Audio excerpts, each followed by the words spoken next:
Oi, tudo bem? Chegamos à época do ano em que ficamos sabendo como anda a vida financeira do Estado, ou pelo menos qual é a estimativa de receitas e despesas que o governo tem para o próximo ano.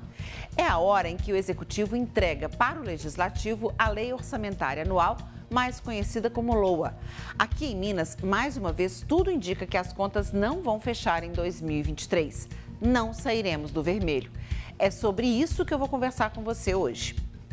Eu sou Joanita Gontijo e este é o Assembleia em Destaque, programa que mostra o impacto na sua vida dos assuntos discutidos no Parlamento Mineiro.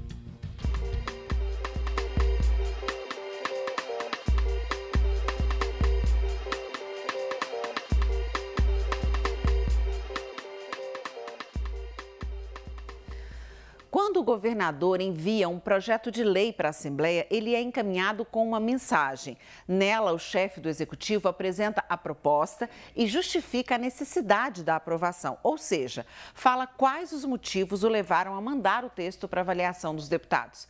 A gente sabe que para virar lei tem que passar pela análise e aprovação do Legislativo.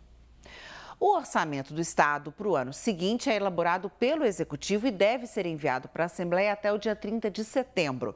A Comissão de Fiscalização Financeira e Orçamentária tem 60 dias para analisar a proposta, que será apreciada em votação única no plenário. Os trabalhos na Assembleia só terminam com a votação desse orçamento. A Lei Orçamentária Anual é um programa de trabalho com ações e metas para o ano seguinte. É neste projeto que a gente fica sabendo quanto de dinheiro o governo deve arrecadar e quanto será preciso para pagar as despesas e investir. É por meio desse projeto de lei que aparece o tal rombo nas contas públicas.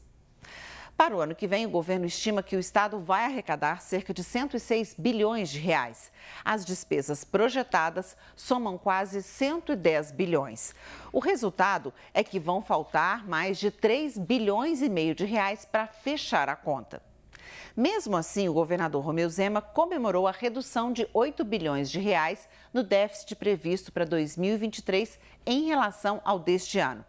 Na mensagem que enviou à Assembleia, Zema diz que é o resultado da gestão e do que ele afirma ter sido possível pelo equacionamento fiscal orçamentário devido à adoção do regime de recuperação fiscal. Eu explico. Eu já falei em outros programas sobre o regime de recuperação fiscal, que foi a grande queda de braço entre o governo Zema e a Assembleia.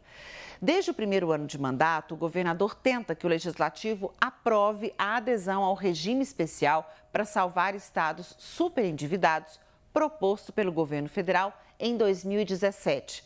O projeto de lei não tramitou na Assembleia.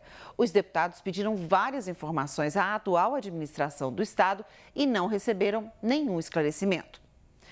Como a Assembleia não votou, o governo foi ao Supremo Tribunal Federal.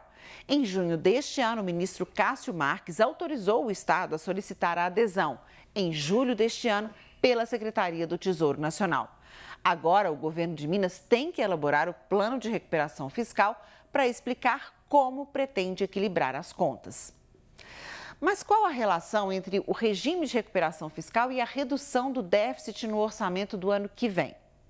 O governo espera, mas ainda não ocorreu, que assim que a adesão for aceita, o Ministério da Economia reduza por até 12 meses as prestações das dívidas que o Estado tem com a União.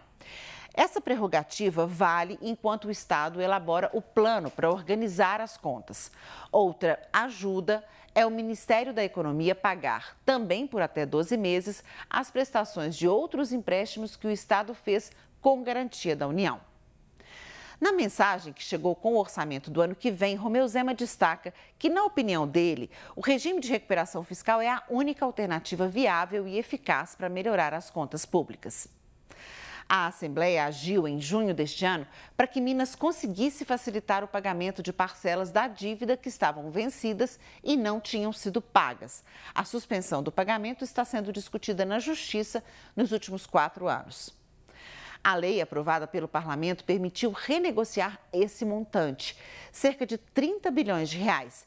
Se não tivesse feito isso, o total a ser quitado neste ano seria de mais de 13 bilhões de reais. Assim, o total até setembro deste ano foi de cerca de 1 bilhão e 800 mil reais. Além disso, Minas Gerais ganhou um abatimento de 6 bilhões de reais no que devia. A gente pôde observar que a previsão de arrecadação caiu em relação ao previsto para este ano. Além disso, o governo conseguiu diminuir as despesas, mas não fica claro ainda onde foram feitos esses cortes. A previsão de gastos caiu em 27 bilhões de reais. Na lei orçamentária de 2022, o total previsto de receita era de pouco mais de 125 bilhões. Até o fim de agosto deste ano, entraram nos caixas do Estado mais de 61 bilhões. Já foi observada uma queda de 8% na arrecadação mensal do ICMS, a principal fonte de dinheiro nos estados, por conta da diminuição do que era cobrado do Imposto sobre Combustíveis e Energia Elétrica. Apesar do recuo em agosto, nos primeiros 8 meses deste ano, o resultado do recolhimento do ICMS ainda era positivo. No período, o valor subiu mais de 11% e chegou a mais de 47 bilhões. Todo projeto de lei é analisado nas comissões temáticas antes da votação em plenário, seja em 1 ou 2 turnos. Essa tramitação é importante para que a proposta seja discutida, receba contribuições e seja aperfeiçoada. Assim também é com o orçamento que é elaborado pelo governo. Aqui na Assembleia é uma oportunidade para os parlamentares indicarem ações que devem receber recursos. No ano passado, a Assembleia fez quase 500 mudanças na proposta. Alguns exemplos: 34 parlamentares destinaram recursos para a Polícia Militar, para a modernização e estruturação da corporação, para o policiamento ostensivo geral e segurança rural. Para a PM, as verbas ultrapassaram os 25 milhões de reais.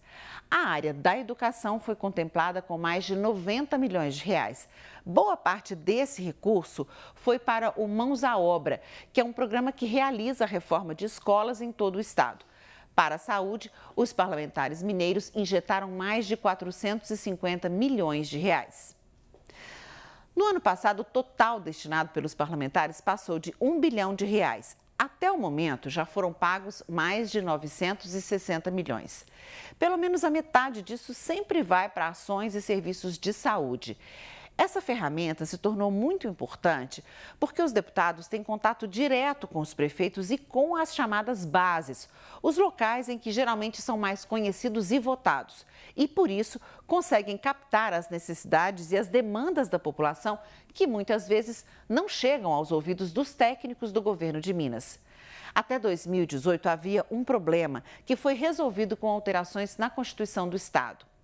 O parlamentar chegava a indicar o recurso para alguma ação e o governo só deixava no papel, ou seja, não fazia o pagamento. Para evitar que o governador só libere a verba de parlamentares aliados, foi criado o orçamento impositivo. O que quer dizer?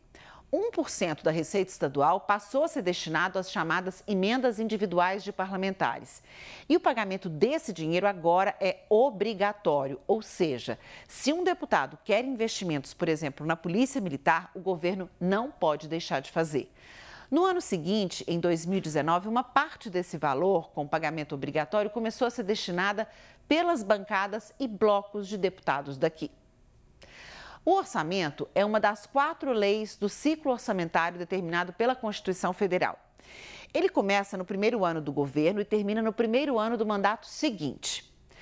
A Lei de Diretrizes Orçamentárias e a Lei Orçamentária Anual são renovadas todos os anos. Elas precisam obedecer ao Plano Mineiro de Desenvolvimento Integrado, que é o planejamento estratégico de longo prazo.